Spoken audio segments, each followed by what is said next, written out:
Assalamualaikum warahmatullahi wabarakatuh. Banyak sekali pertanyaan jamaah, Ustadz kasih kami channel untuk kajian anak-anak muda.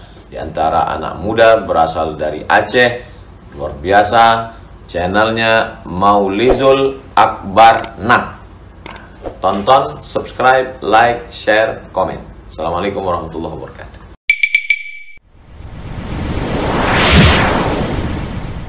Itu hari di mana kita akan mempertanggungjawabkan semua amal kita. Lalu di hari yang kita akan mendapatkan kehidupan yang berbanding terbalik dengan kehidupan dunia. Bisa jadi kita masuk surga, dan mudah-mudahan itu yang kita harapkan, dengan segala kehidupan yang begitu bahagia. Tidak ada selingan, penderitaan, atau bahkan bisa jadi pun kita masuk neraka dengan siksa yang luar biasa. Dan itu semua hanya bisa terjadi kalau sudah terjadi kiamat. Seharusnya sebagaimana orang menjaga-jaga urusan dunia, begitulah dia berjaga-jaga urusan akhirat. Jemaah depan Allah Subhanahu wa taala. Jadi tadi Nabi mengatakan, berhati-hatilah kalau kita sudah sampai pada tanda-tanda berlalunya waktu begitu cepat atau berdekatannya waktu. Allah Subhanahu wa taala menyebutkan dalam surah Al-Ma'arij, innahum yarawnahu ba'idan wa narahu qariban. Hambaku melihat kiamat itu masih lama, masih jauh. Wa narahu qarib, sedangkan kami melihatnya dalam keadaan sudah sangat dekat.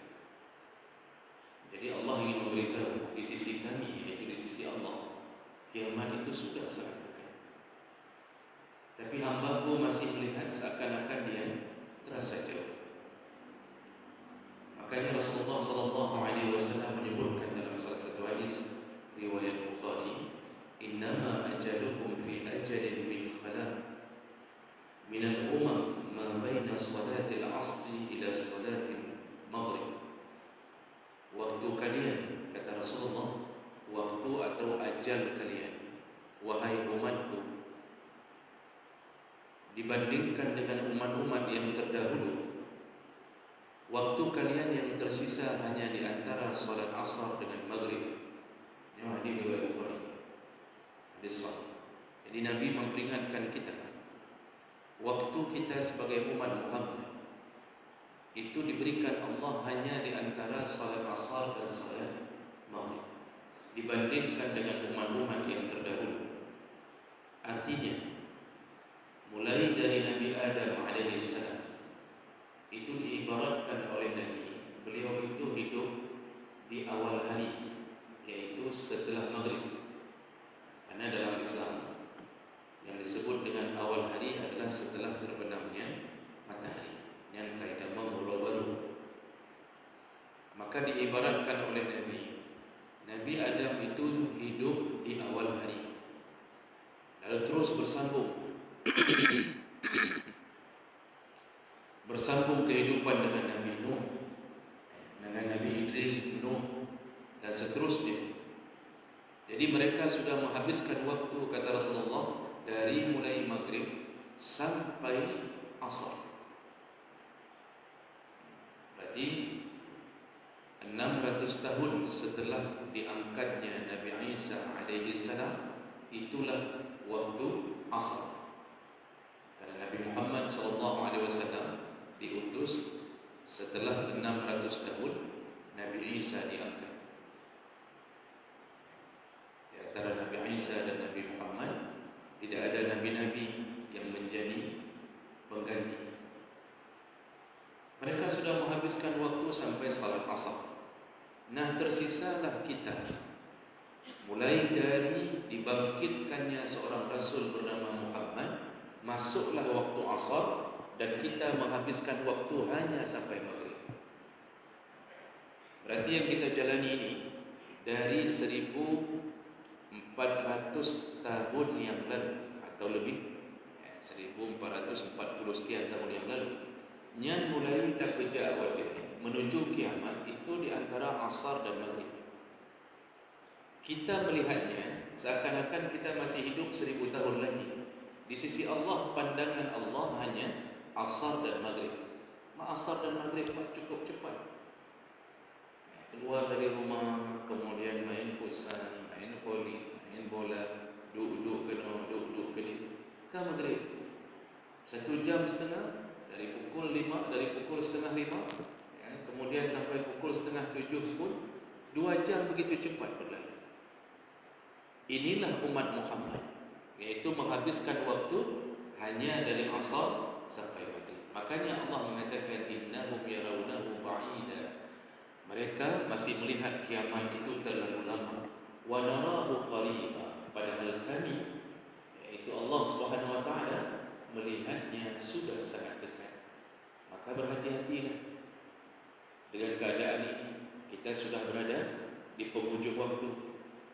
Jadi kalau kita fikir-fikir, kita hitung-hitung, itu daripada zamannya Nabi Muhammad hidup dengan para sahabat, itu kalau diibaratkan dari jam 4:30 asar, kita hari ini sudah sampai pukul 5:30 atau pukul 6. Tinggal menunggu waktu bang maghrib. Begitu azan maghrib, habislah waktu, semua amal tidak lagi dicatat dan semua dosa juga dibiarkan. Lalu kemudian hiduplah manusia tanpa amal, tanpa dosa. Kapan itu terjadi? Ketika matahari terbit dari sebelah barat. Begitu terbit sebelah barat, selesailah urusan, tinggal menunggu detik-detik terjadinya penghancuran. Maka Rasulullah sallallahu alaihi wasallam menyebutkan, "Bu'istu ana was-sa'ah." Semenjak aku dibangkitkan atau diutus menjadi nabi dengan kiamat, kahatain. Waktunya cuma kahatain, kata Rasulullah. Begitu menyebut kahatain, beliau mengangkat 2 jarinya. Wa huwa yushiru ila subabah wal wusta. Beliau menunjuk kepada jari telunjuk dan jari tengahnya. Jadi Nabi mengatakan, antara saya waktuku dibangkitkan menjadi seorang nabi dengan datangnya kiamat, kahatain, waktunya hanya begini. Rasulullah tidak menyebut dari jempol sampai ke telunjuk. Rasulullah tidak menyebut antara jari telunjuk sampai ke jempol. Tidak. Yang Rasulullah sebut kahatain, hanya begini. Tidak ada jari lain yang menghalanginya. Maksudnya cukup cepat akan terjadi kiamat. Jadi oleh karena itu, jemaah rekan Allah, patutlah seseorang yang hidup di akhir zaman membaca tanda-tanda datangnya kiamat. Dan salah satunya yang disebutkan oleh Nabi SAW, yaitu begitu cepatnya atau begitu dekatnya waktu, yataqarabu az-zaman. Apa maksud begitu dekatnya waktu? Kalau kita buka kitab-kitab syarah hadis, karena itu hadis riwayat Bukhari Muslim, maka Ibnu Hajar Al-Asqalani mensyarah, kemudian Imam Nawawi mensyarah dalam Sahih Muslim, ulama-ulama bicara tentangnya, yang diberi ilmu oleh Allah mencoba untuk mencari kebenaran yang sedekat-dekatnya. Apa maksud tanda kiamat berdekatannya waktu? Ada beberapa pandangan.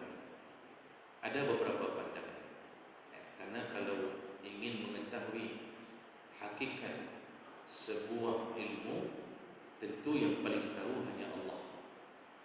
Lalu Allah memberitahu kepada Nabi. Sedangkan kita sebagai hamba, ketika kita belum mendengarkan secara pasti dari Allah dan Nabi, maka diberikan hak untuk berijtihad. Ijtihad mencari tahu semampu mungkin melalui Al-Quran dan hadis-hadis Nabi SAW. Maka keluarlah pandangan-pandangan ijtihad. Maksud pertama, kata para ulama, maksud berdekatannya waktu sebelum kiamat, yaitu dicabutnya keberkahan waktu. Jadi waktu itu berlalu begitu saja tanpa keberkahan. Kita hidup mulai dari malam sampai tidur kembali, mulai dari tidur sampai tidur kembali, itu terasa begitu cepatnya karena waktu itu tidak bermanfaat. Jadi orang menghabiskan waktu dalam kelalaian. Hidup hanya memikirkan kerja. Ada yang sebelum tidur pun dia sudah memikirkan hidup dunia di waktu paginya, padahal dia belum tentu bisa bangun di waktu pagi. Begitu banyak rencananya. Bahkan seorang istri pun akan bertanya kepada suaminya, "Singa bunga belum buka? Pun baju. Besok pagi abang mau makan apa? Apa yang harus saya buat? Abang mau makan mata sapi atau pakai dada?" Itu pertanyaan sebelum tidur. Apa kita beli lontong atau nasi goreng? Kan kait. Ya, orang kadang-kadang mau tidur, yang dia programkan untuk besoknya adalah hidup untuk dunianya. Padahal bisa jadi yang membangunkannya bukan lagi istrinya, bukan lagi anaknya. Bisa jadi yang membangunkannya dari berbagai angan-angan adalah malaikatul maut. Tapi dia terus memikirkan kehidupan dunianya. Jadi dia bangun pagi, makan. Setelah itu bergegas untuk menuju ke kantor-kantornya, melakukan sidik jari. Sibuklah dia dengan berbagai kertas, lalu dengan komputer yang dihidupkan. Terus saja waktu terasa cepat sekali. Jam 7 hana dadek kalihu. Itu pun tak cukup waktu untuk mengurusi urusan-urusan dunianya. Habis zuhur wajib masuk kembali. Begitu jam 5 pulang, lalu kemudian duduk sebentar sudah maghrib. Habis maghrib kelelahan. Dia akan mengatakan kepada istrinya, "Kok leronyo? Kok lebur dengan tu?" Dia mengalami kelelahan. Lalu kemudian jam 9 setelah Isya, mulailah mulutnya menguap, menunjukkan bahawa dia telah lelah, lalu tertidurlah kembali. Dan sebelum tertidur, istrinya mengulang pertanyaan, "Pada baju fitnah, kita makan apa besok?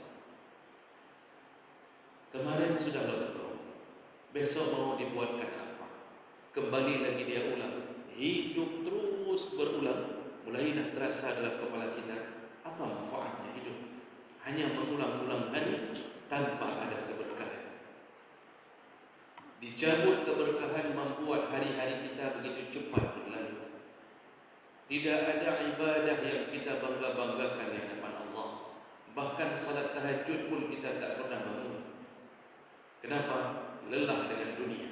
Jadi dalam hitungan dari mulai jam 9, habis waktu di dalam mimpi sampai jam 5 begitu azan. Apa dunjuk kabeh wadai. Dari poh kurang sampai poh 5 subuh. Nyan medan kapadun jem kasih kurang jum. 8 jam habis waktu dalam mimpi. Tinggal menghabiskan waktu dari 24 jam, 8 jam sudah habis. Berarti tinggal 16 jam. 16 jam hidup kita hanya untuk dunia. Kita tak sempat menjawab panggilan azan. Tidak ada waktu untuk membaca Quran. Terakhir kita baca Quran dalam bulan Ramadan. Sekali khatam. Kemudian Quran itu tertutup, tak pernah terpegang selama-lama. Kecuali menunggu Ramadan berikutnya. Tidak bergerak dari lembaran ke lembaran. Tidak ada satu huruf pun yang terucap. Kita lalui hari-hari kita tanpa ada sesuatu yang mendekatkan kita kepada Allah. Salat duha tak pernah. Duhur pun kadang-kadang kita tak salat berjamaah. Kita salat di kantor. Kadang-kadang apa? Begitu teriknya matahari. Alah berada di masjid Puji'u. Dia semayang di kantor. Itu pun tak berjamaah. Dia lentangkan sajadah. Lalu dia salat 4 rakaat. Itu pun kalau khusyuk. Dan terus dia ulang-ulang kehidupannya begitu. Ibadah tak banyak. Lalu kemudian orang-orang juga dicabut keberkahan. Tak ada karya yang membuat orang bisa menjadikannya sebagai dakwah. Dulu para ulama hidup dalam keterbatasan. Terbatas sekali. Mereka kalau sekolah pun, kalau mereka menuntut ilmu, tidak ada beasiswa. Tidak ada yang namanya dana transportasi, akomodasi. Tidak ada apapun, berjuang dengan unta, berjalan dari satu guru ke guru yang lain. Tapi Masya Allah, lihatlah berjalannya mereka. Tidak ada laptop, tidak ada HP, tidak ada fasilitas yang mudah. Bahkan pulpen pun harus diisi tinta yang setiap hari bisa habis tinta. Ada yang model pulpen celup, di ujung bulu ayam dibuatkan satu sedikit ujung, dicelup ke dalam tinta, tulis, lalu celup lagi, tulis. Karena kenapa? Belum ditemukan memasukkan tinta ke dalam pulpen. Begitu kehidupan mereka menulis setiap malam. Apa yang terjadi? Karena waktu begitu berkah, Allah izinkan mereka menghasilkan karya-karya yang hari ini menggugah umat Muhammad. Maka muncullah ulama-ulama penuh dengan keberkahan. Jadi katanya orangnya duduk di pesantren 6 tahun, Pak. 6 tahun keluar dari pesantren belum bisa baca kitab kuning dengan baik. 6 tahun di pesantren bahasa Arab pun nahwu saraf itu tak dikuasai dengan baik. 6 tahun di pesantren Quran cuma hafal 1 juz. 6 tahun di pesantren keluar, bahkan ada yang salat subuh pun dibangunkan oleh orang tuanya. Yang 6 tahun di dekat pulang salat subuh yang bangunkan maknya ya. Coba perhatikan anak-anak kita hari ini. Itu belajar di mana? Di daerah, di pesantren. Apalagi yang belajar di SMA, SMP. Yang dipenuhi dengan kehidupan agama, keluar, jangankan karya, ibadah pun tak lengket. Kenapa? Pesantren kadang-kadang hari ini dipenuhi berbagai program dunia. Jadi belajar untuk ikut MTQ, belajar untuk ikut Olimpiade, belajar hanya untuk mendapatkan ranking. Dan waktu terus 6 tahun anak terasa, Pak. Anak-anak kita baru masuk sekitar beberapa tahun, terasa sudah begitu cepat, sudah hampir tamat. Kita tanya, kau bisa apa, nak? Berapa ayat yang sudah engkau fahami? Berapa hadis yang sudah engkau selidiki? Dan engkau tahukah bagaimana maksudnya tentang kehidupan dalam fikih syariah? Ternyata tak banyak diketahui. Yang 6 tahun orang-orang terdahulu ketika berkah belum dicabut, maka belajar sebentar tapi menghasilkan karya. Saya sering mengulang-ulang sebagai contoh saja. Itu Imam Nawawi saja yang hidup cuma 45 tahun. Imam Nawawi kan hidup 25 tahun. Meninggal beliau di umur 45 tahun. Coba lihat hasil karyanya. Lihat hasil karyanya. Mulai dari yang paling kecil sampai kitab yang besar, sanggup dan mampu ditulis dengan waktu yang singkat dan dibaca oleh ribuan, jutaan, ratusan juta umat Muhammad SAW hari ini. Lihat kitab yang paling kecil, Arba'in An-Nawawiyah, 40 hadis beliau kumpulkan dalam kitab Arba'in An-Nawawiyah. Kitabnya tipis, isinya cuma 40 hadis, tapi diulang, disyarah berulang-ulang.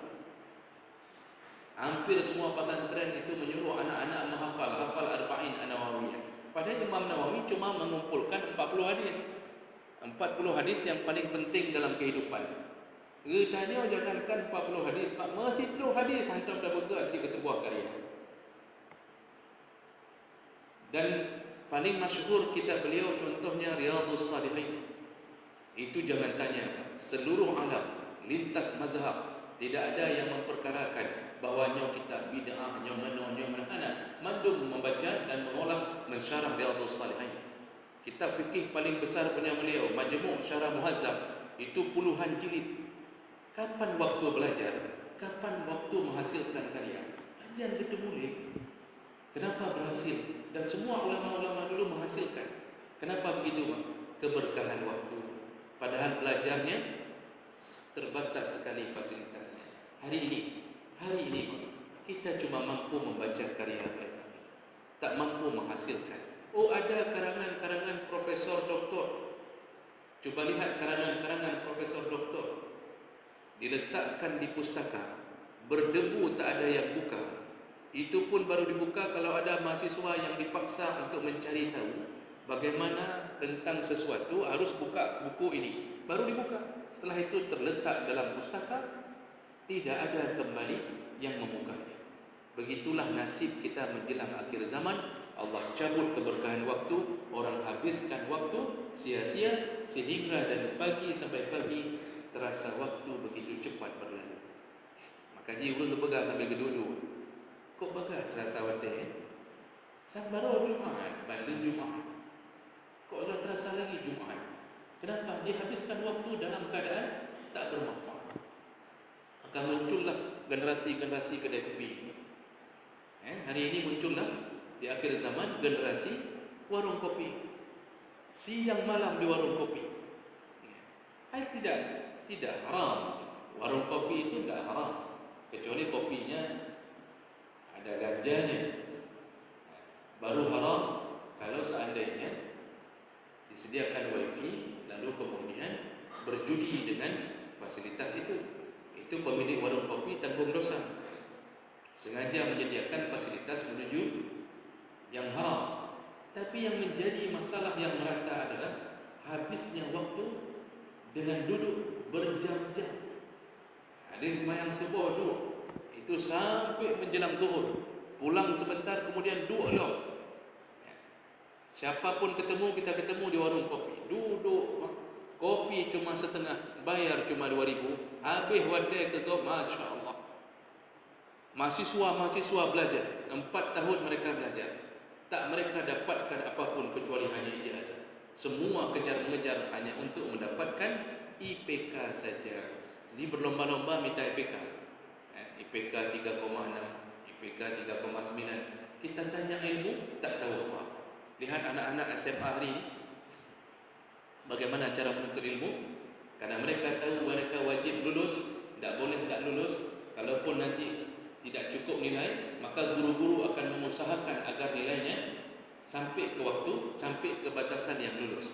Kalau tidak lulus, yang malu ditegur sama kepala sekolah. Kepala sekolah kalau tak mahu meluluskan siswanya, ditegur oleh kepala dinas. Kepala dinas kalau melihat ada di dalam areanya ada yang tidak lulus, maka dianggap memalukan, ditegur oleh wali kota. Di wali kota kalau dilihat banyak yang tidak lulus di Lok Senoi, ditegur oleh gubernur. Akhirnya berjuanglah bersama-sama, puluh siswa, puluh murid. Itu kita lihat di rapornya, Pak. Kimia 9, biologi 9, fisika 9. Wadai katanya lah hidupku. Dulu waktu kita belajar masa-masa Eptanas, Pak, bertuh dan menghafal. Waktu dulu Eptanas tahun-tahun 80-an 90-an. Itu Masya Allah kita lihat nilai kita, Pak. Matematika, hasil keluar Eptanas nih. Matematika 1,9. Dari 10, 1,9 matematika. Kimia, fisika 3,4. Paling dulu bahasa Indonesia. Nyampi karena nanti mari bahasa Indonesia dikira 2. Bahasa Indonesia lumayanlah dapat nilai 5,6, 6,5. Yang kenyang nilai. Tapi Masya Allah orang tua hari ini ditanya rumus ini lumayan tahu. Ditanya dalam biologi kalau namanya berkeping 2 apa? Oh, namanya dikotil, berkeping 1 monokotil.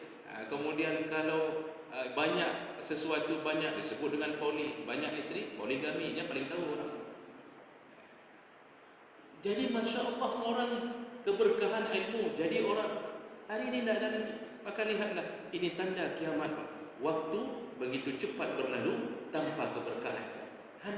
Hana manfaat dia. Tidak ada manfaat dia. Dulu Masya Allah di masa Nabi itu orang berlomba-lomba mengkhatamkan Quran, terutama dalam Ramadan. Tapi di luar Ramadan pun mereka berlomba-lomba mencari-cari tahu tentang makna Quran. Masa Umar bin Abdul Aziz waktu memerintah Bani Umayyah, itu gaya hidup masih begitu, Pak. Orang waktu pagi mereka akan saling bertanya, berapa juz tadi malam kamu baca? Sudah sampai berapa juz kamu hafal? Itu masa Umar bin Abdul Aziz. Sekarang kita duduk bertemu, gimana? Kali-kali daftar PNS. Pertanyaan begitu bertemu, gimana? Kali-kali daftar PNS. Nyonai buka PNS baru. Ini ada dibuka P3K. Ini ada begini, ini ada begitu. Semua dunia. Adakah yang bertanya tentang ilmu? Kamu paham tak? Kalau ini begini, bagaimana kita menyelesaikannya? Ayat ini apa maksudnya? Oh, Masya Allah, tak dapat pertanyaan itu, Bapak Ibu. Maka inilah yang disebut oleh Allah, wal asri innal insana lafi khusr. Demi waktu, demi masa, sungguh manusia berada dalam kerugian. Rugi, semua rugi. Waktu sudah hampir habis, menjelang maghrib mau kiamat, kita masih lalai dengan keadaan dunia kita. Beginilah keadaan yang dimaksud pertama oleh Nabi. Yang paling banyak pandangan mengatakan maksud dekatnya kiamat, dekatnya waktu adalah dicabutnya keberkahan pada waktu. Maka rasakanlah keadaan ini. Kemudian ada pandangan yang lain. Sedikit lagi Bapak Ibu, pukul 6 lewati belum. Tadi moderator tak bilang apa-apa. Moderator sudah tidak berani lagi mengatakan waktu cuma 20 menit, tak berani lagi. Karena selalu dilanggar oleh penceramahnya. Lucu 5 menit itu. Jadi jemaah melakukan Allah Subhanahu Wa Taala itu pertama maksudnya dihilangkan keberkahan waktu sehingga waktu terasa berlalu tanpa makna apapun.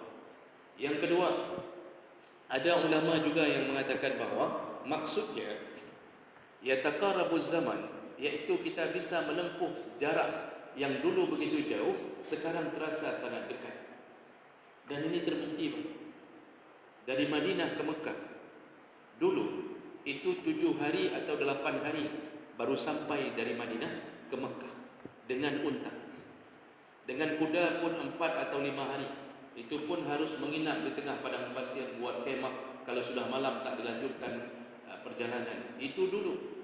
Sekarang 7 jam dengan bus yang memakai AC 7 jam tembus. Kalau mau pakai pesawat 1 jam tembus dari Mekah ke Madinah. Ini semua menunjukkan Allah telah memberi tanda waktumu telah berlalu begitu cepat. Yang dulu engkau tempuh begitu lama, sekarang engkau bisa menempuh dengan sangat cepat. Itu belum kita ke Jepang dengan kereta api cepat, belum kita ke China. Itu semua negara-negara yang mampu meretas waktu. Cukup bahkan. Dulu ingat tahun-tahun 70-an, 80-an, kita kalau mau menuju ke satu tempat, itu juga masih terasa lama. Sekarang dengan kecanggihan-kecanggihan dibuatkan jalan tol. Dulu dari sini ke Banda Aceh kita habis waktu 8 jam. Itu pun alhamdulillah sudah ada BI atau sudah ada Orojih, adalah kenderaan. Tapi sekarang dipikirkan oleh manusia mempercepat langkah. Bagaimana caranya potong gunung, ditembusnya gunung, buatlah tol Sibanceh. Masya Allah, yang jarak sebenarnya 5 jam, 2 jam tembus. Itu semua terjadi karena izin Allah. Dan Allah sebenarnya ingin memberitahu engkau telah sampai pada waktu yang akan mendekat kiamat. Karena dengan izin Allah mulailah diciptakan teknologi-teknologi mempercepat waktu. Ini sebenarnya tanda kiamat. Cuma kita lalai di dalamnya. Tengok dalam pesawat, tak pernah bertadabbur, tak pernah memikirkan kapalo. Inilah yang Nabi maksud, kapalo. Beginilah keadaan kita. Ini sangat dekat dengan kiamat.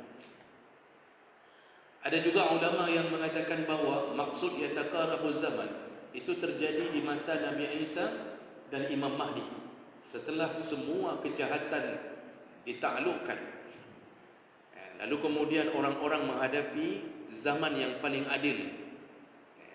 Menjelang kiamat ada zaman yang paling adil, paling minim kejahatan, iaitu zamannya Nabi Isa dan Imam Mahdi. Mereka bersamaan munculnya. Mereka lah yang akan membunuh Dajjal, mengalahkan semua kesyirikan. Di situ karena terlalu indahnya hidup, tidak ada lagi yang buat jahat. Keadilan ditegakkan, yang membunuh dibunuh, yang mencuri potong tangan, tidak ada yang berani berbuat jahat. Karena terlalu indahnya kehidupan sehingga terlalu cepat waktu berlalu. Kita mengira, ya Allah, tidak terasa sudah habis waktu. Kita ingin terus melanjutkan kehidupan yang begini. Kabeh watek.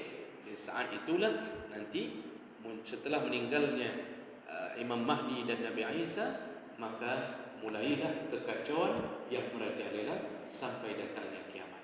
Jadi waktu munculnya mereka itu dianggap sangat dekat waktunya.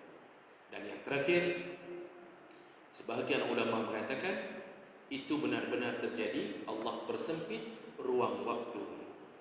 Jadi ketika Allah persempit ruang waktu, maka waktu tetap 24 jam, tapi Allah buat dia begitu singkat. Maka muncullah perasaan kita, kenapa begitu cepatnya waktu berlalu.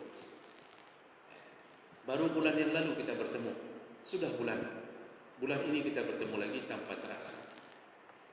bulan 3, bulan 2 tahun depan, tanggal 25 di masa lalu. Itu sudah Ramadan. Baru kemarin kita tinggalkan Ramadan. Sudah bertemu dengan Ramadan. Yang terasa lama apa? Itu ketika kita tidak mau ada orang yang naik menjadi presiden 2 periodenya, tak terasa. Belum dilanjutkan oleh seorang anak-anak nanti yang akan menjadi penerusnya. Terasa begitu lama kezaliman ini. Itu yang terasa lama. Tapi keadaan kita hari ini, Masya Allah, terasa begitu cepat. Hati-hatilah. Inilah yang Allah sedang memberi tanda kepada kita bahwa kita akan menuju kepada akhir waktu kita, yaitu kiamat. Mudah-mudahan dengan mengetahui ini, habiskanlah waktu bersama Allah Subhanahu wa taala, berbanyaklah beribadah, mudah-mudahan tidak sia-sia waktu demi waktu yang kita lewati. Demikian, semoga bermanfaat. Subhanakallahumma bihamdik, asyhadu an la ilaha illa anta, astaghfiruka wa atubu ilaik. Sebelum kita menutup, mari kita tadahkan tangan kita kepada Allah Subhanahu wa taala. A'udzubillahi minasyaitonir rajim. Bismillahirrahmanirrahim. Alhamdulillahi rabbil alamin. Hamdan yuwafi ni'amahu wa yukafi'u mazidah. Ya Rabbana lakal hamdu kama yanbaghi li jalalika wajhika al-karim wa li 'azimi sultanik. Allahumma shalli wa sallim ala nabiyyina al-mustafa Muhammadin wa ala alihi wa ashabihi ajma'in. Rabbana ighfir lana dhunubana وذنوب والدينا وارحمهما كما ربيانا صغيرا ولجميع المسلمين والمسلمات والمؤمنين والمؤمنات الأحياء منهم والأموات وتابع بيننا وبينهم بالخيرات وتقبل يا سميع قريب مجيب الدعوات. اللهم أعنا على ذكرك وشكرك وحسن عبادتك. ربنا لا تزغ قلوبنا بعد إذ هديتنا وهب لنا من لدنك رحمة إنك أنت الوهاب. ربنا تقبل دعاءنا إنك أنت السميع العليم وتب علينا إنك أنت التواب الرحيم. ربنا آتنا في الدنيا حسنة وفي الآخرة حسنة وقنا عذاب النار والحمد لله رب العالمين. Demikian Bapak Ibu, wassalamualaikum warahmatullahi wabarakatuh.